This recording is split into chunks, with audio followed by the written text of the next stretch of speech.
ओम शांति। ओम शांति। ओम शांति। 17/4/25 प्रातः मुरली। ओम शांति। बाप दादा मधुबन। मीठे बच्चे, यह रूहानी हॉस्पिटल तुम्हें आधा कल्प के लिए एवर हेल्दी बनाने वाली है। यहाँ तुम देही अभिमानी होकर बैठो।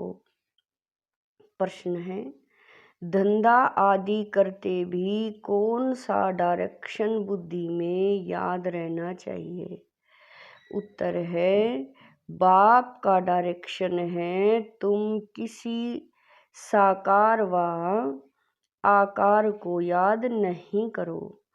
एक बाप की याद रहे तो विक्रम विनाश हो।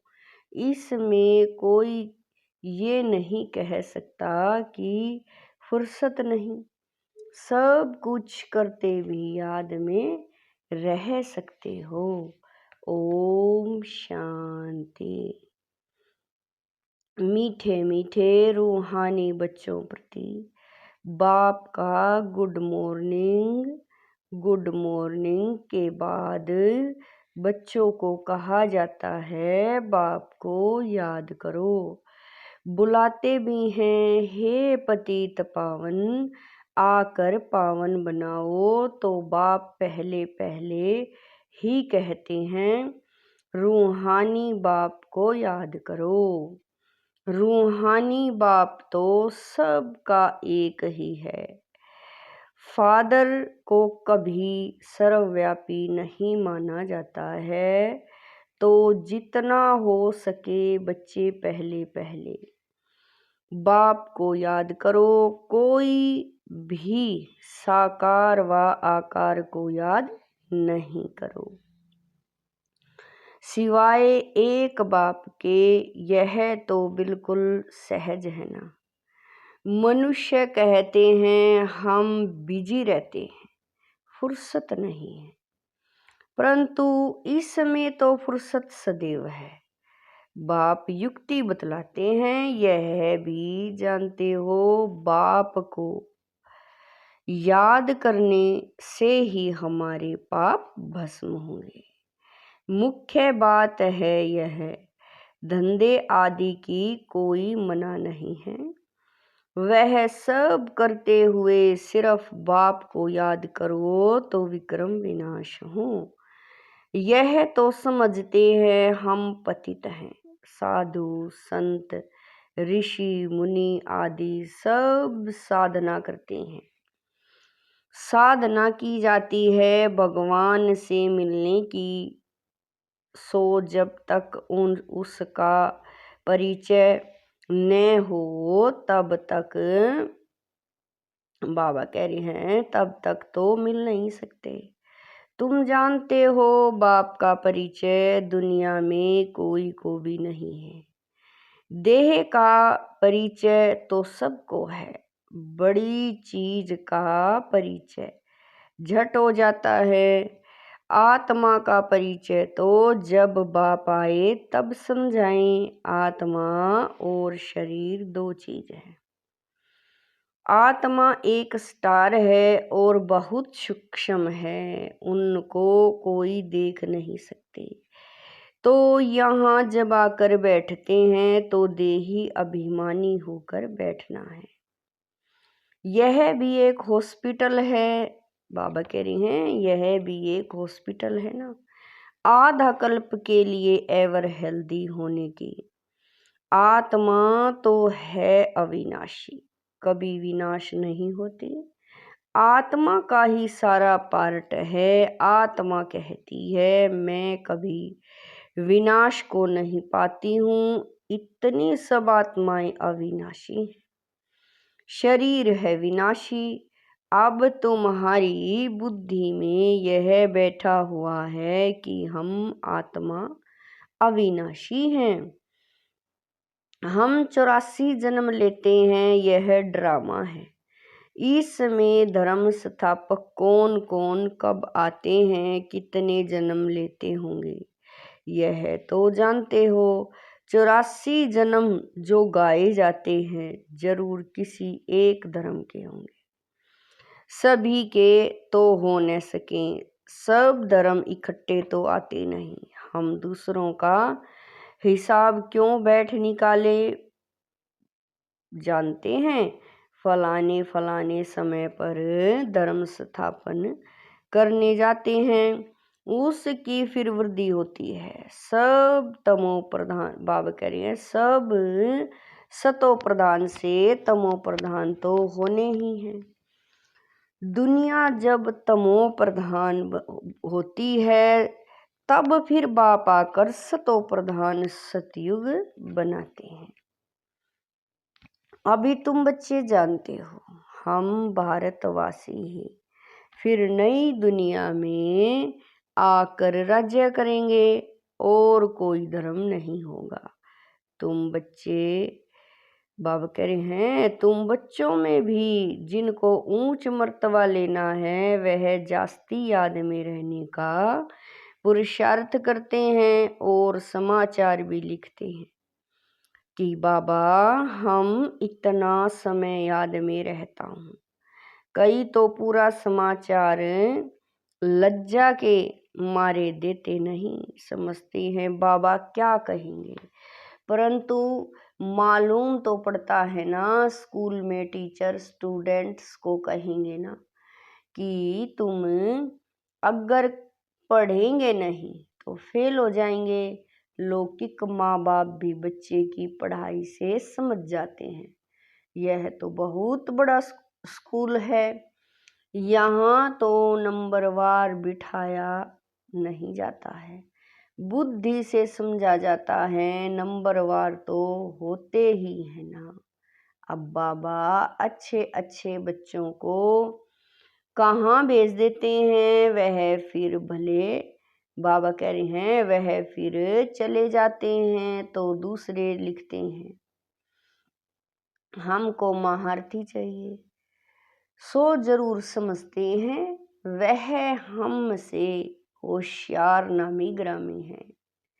नंबरवार तो होते हैं ना, प्रदर्शनी में भी अनेक प्रकार के आते हैं तो गाइड्स भी खड़े रहने चाहिए जांच करने के लिए।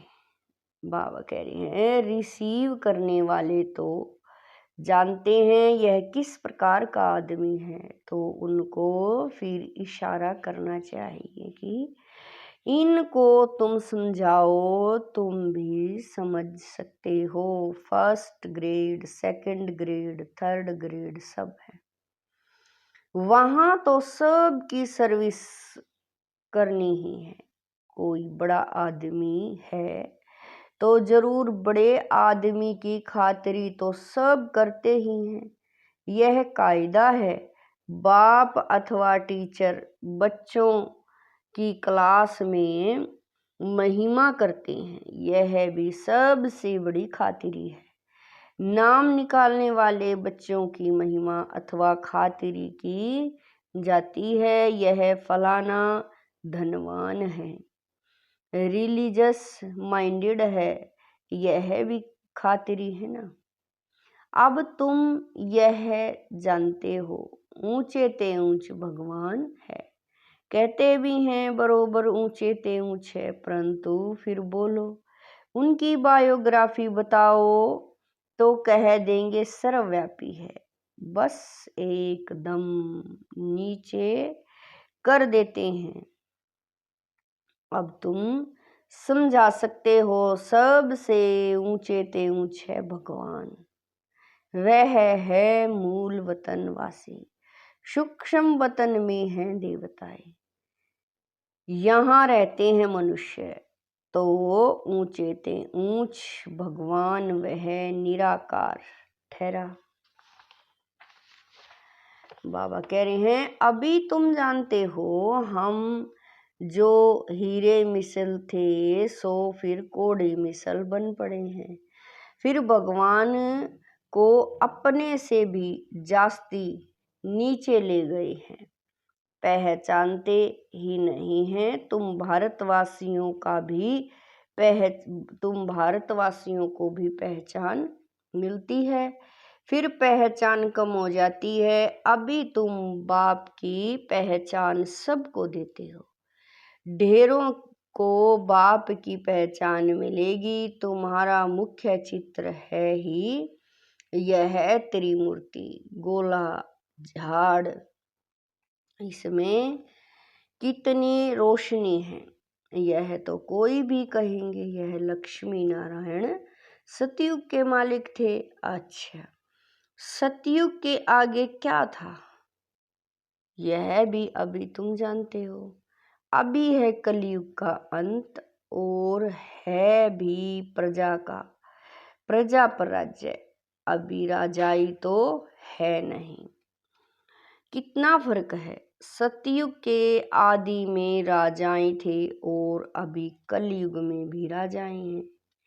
भले कोई वह पावन नहीं, बाबा कह रहे हैं भले कोई वह पावन नहीं है, परंतु कोई पैसा देकर भी टाइटल ले लेते हैं महाराजा, तो कोई है नहीं। टाइटल खरीद कर लेते हैं, जैसे पटियाला का महाराजा, जोधपुर बीकानेर का महाराजा, नाम तो लेते हैं ना, यह नाम अविनाशी चला आता है।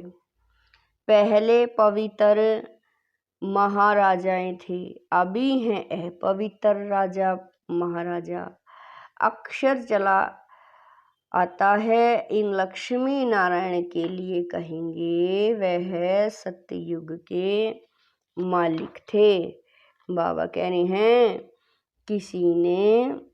बाबा कह रहे हैं किसने राज्य लिया, अभी तुम जानते हो राजाई की स्थापना कैसे होती है। बाप कहते हैं मैं तुमको, बाबा कह रहे हैं कि मैं तुमको अभी पढ़ाता हूँ 21 जन्मों के लिए। वह तो पढ़कर इसी जन्म में ही बैरिस्टर आदि बनते हैं। तुम अभी पढ़कर भविष्य महाराजा महारानी बनते हो। ड्रामा प्लान अनुसार नई दुनिया की स्थापना हो रही है, अभी है पुरानी दुनिया। भले कितने भी अच्छे अच्छे बड़े महल हैं, परंतु हीरे जवाहरातों के महल तो बनाने की कोई में ताकत नहीं है। सतयुग में यह सब हीरे जवाहरातों के महल बनाते हैं ना, बनाने में कोई देरी थोड़ा ही लगती है। यहाँ भी आर्थिक आदि होती है तो बहुत कारीगर लगा देते हैं, 1-2 वर्ष में सारा शहर खड़ा कर देते हैं। नई दिल्ली बनाने में करके 8-10 वर्ष लगे, परंतु यहाँ के लेयर और वहाँ के बाबा कह रही है यहाँ के लेबर्स और वहाँ के लेबर्स में तो फर्क रहता है ना। आजकल तो नई नई इन्वेंशन भी निकालते रहते हैं। मकान बनाने, बाबा कह रहे हैं मकान बनाने की साइंस का भी जोर है, सब कुछ तैयार मिलता है। झट फ्लैट तैयार हुआ, बहुत जल्दी जल्दी बनाते हैं, तो यह सब वहाँ काम में तो आते हैं ना, यह सब साथ चलने हैं। बाबा कह रहे हैं यह सब साथ चलने हैं। संस्कार तो रहते हैं ना, यह साइंस के संस्कार भी चलेंगे। तो अब बाप बच्चों को समझाते रहते हैं पावन बनना है तो बाप को याद करो। बाप भी गुड मॉर्निंग कर फिर शिक्षा देते हैं। बच्चे बाप की याद में बैठे हैं, चलते फिरते बाप को याद करो, क्योंकि जन्म जन्मांतर का सिर पर बोझा है। सीढ़ी उतरते उतरते 84 जन्म लेते हैं। अभी फिर एक जन्म में चढ़ती कला होती है। जितना बाप को याद करते रहेंगे उतना खुशी भी होगी, ताकत मिलेगी। बहुत बच्चे हैं जिनको आगे नंबर में रखा जाता है, परंतु याद में बिल्कुल रहते नहीं हैं। भले ज्ञान में तीखे हैं, परंतु याद की यात्रा है नहीं। बाबा कह रहे हैं परंतु याद की यात्रा है नहीं। बाप तो बच्चों की महिमा करा करते हैं, यह भी नंबर 1 में हैं तो जरूर मेहनत भी करते होंगे ना। तुम हमेशा समझो कि शिव बाबा समझाते हैं तो बुद्धि योग यहाँ लगा रहेगा। यह भी सीखता तो होगा ना, फिर भी कहते हैं बाबा को याद करो। किसी को भी समझाने के लिए चित्तर है। भगवान कहाँ बाबा करिए भगवान कहा ही जाता है निराकार को। वह आकर शरीर धारण करते हैं। एक भगवान के बच्चे सब आत्माएं भाई भाई हैं। अभी इस शरीर में विराजमान है, सभी अकाल मूर्त हैं। यह अकाल मूर्त आत्मा का तख्त है। अकाल तख्त और कोई खास चीज नहीं, यह तख्त है अकाल मूर्त का।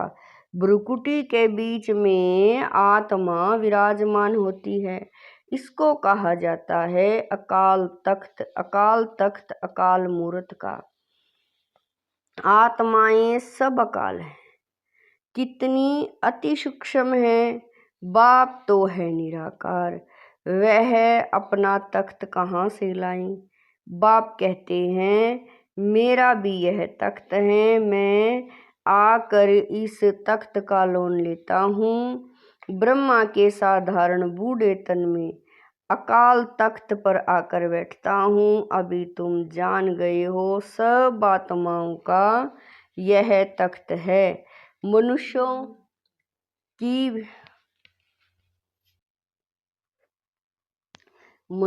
की ही बात की जाती है, जानवरों की तो बात नहीं।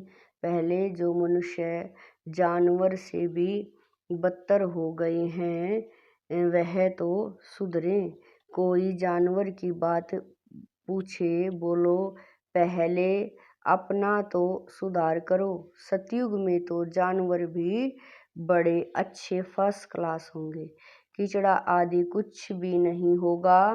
किंग के महल में कबूतर आदि का कीचड़ा हो तो दंड डाल दें, जरा भी कीचड़ा नहीं। वहाँ बड़ी खबरदारी रहती है, पहरे पर रहते हैं, कभी कोई जानवर आदि अंदर घुस न सके।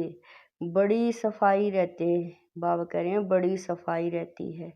लक्ष्मी नारायण के मंदिर में भी कितनी सफाई रहती है। शंकर पार्वती के मंदिर में कबूतर भी दिखाते हैं तो बहुत मंदिर को भी खराब करते होंगे।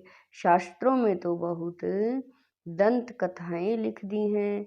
अभी बाप बच्चों को समझाते हैं, उनमें भी थोड़े हैं जो धारण कर सकते हैं, बाकी तो कुछ नहीं समझते। बाप बच्चों को कितना प्यार से समझाते हैं, बच्चे बहुत बहुत मीठे बनो, मुख से सदैव रतन निकलते रहें। तुम हो रूप बसंत, तुम्हारे मुख से पत्थर नहीं निकलने चाहिए। आत्मा की ही महिमा होती है। आत्मा कहती है मैं प्रेसिडेंट हूँ, फलाना हूँ, मेरे शरीर का नाम यह है। अच्छा, आत्माएं किसके बच्चे हैं? एक परमात्मा के, तो जरूर उन से वर्षा मिलता होगा। वह फिर सर्वव्यापी कैसे हो सकता है? तुम समझते हो, हम भी पहले कुछ नहीं जानते थे, अभी कितनी बुद्धि खुली है। तुम कोई भी मंदिर में जाएंगे समझेंगे यह तो सब झूठे चित्र हैं। 10 भुजाओं वाला, हाथी की सूंड वाला कोई चित्र होता है क्या? यह सब है भक्ति मार्ग की सामग्री। वास्तव में भक्ति होनी चाहिए एक शिव बाबा की, जो सब का सदगति दाता है। तुम्हारी बुद्धि में है यह लक्ष्मी नारायण भी 84 जन्म लेते हैं, फिर ऊंचे ते ऊंचे बाप को आकर सबको सदगति देते हैं। उनसे बड़ा कोई है नहीं। यह ज्ञान की बातें तुम्हारे में भी नंबरवार धारण कर सकते हैं। धारण नहीं कर सकते तो बाकी क्या काम के होंगे? कई तो अंधों की लाठी बनने के बदले अच्छे बन जाते हैं। गऊ जो दूध नहीं देती तो उसे पिंजरपुर में रखते हैं, यह भी ज्ञान का दूध नहीं दे सकते हैं। बहुत हैं जो कुछ पुरुषार्थ नहीं करते, समझते नहीं कि हम कुछ तो किसी का कल्याण करें। अपनी तकदीर का ख्याल ही नहीं रहता है, बस जो कुछ मिला सो अच्छा, तो बाप कहेंगे इनकी तकदीर में नहीं है।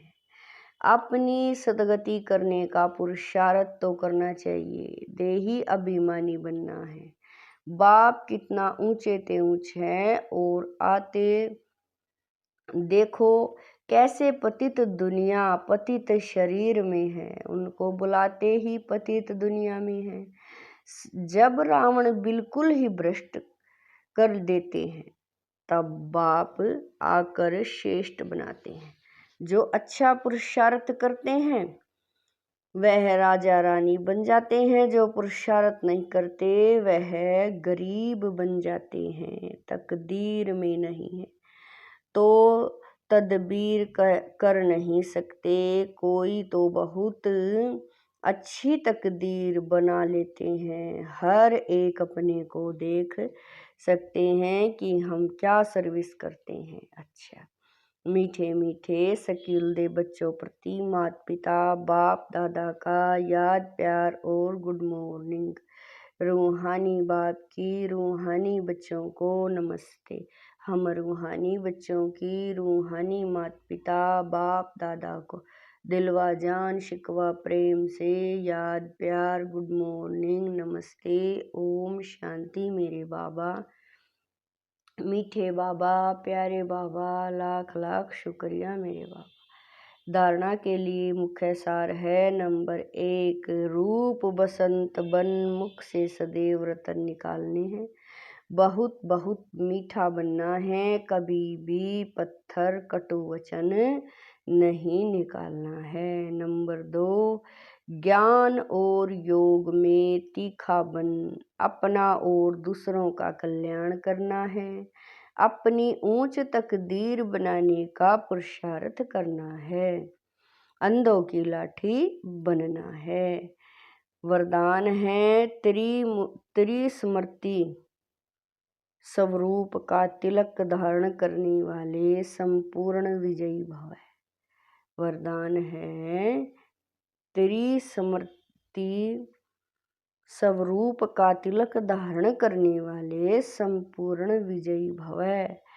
स्वयं की स्तुति बाबा कह रहे हैं, स्वयं की स्मृति बाप की स्मृति और ड्रामा के नॉलेज की स्मृति, इन्हीं 3 स्मृतियों में सारे ज्ञान का विस्तार समाया हुआ है। नॉलेज के वृक्ष को यह 3 स्मृतियां हैं। जैसे वृक्ष का पहले बीज होता है, उस बीज द्वारा 2 पत्ते निकलते हैं, फिर वृक्ष का विस्तार होता है। ऐसे मुख्य हैं बीज बाप की स्मृति, फिर 2 पत्ते अर्थात आत्मा और ड्रामा की सारी नॉलेज। इन 3 स्मृतियों को धारण करने वाले स्मृति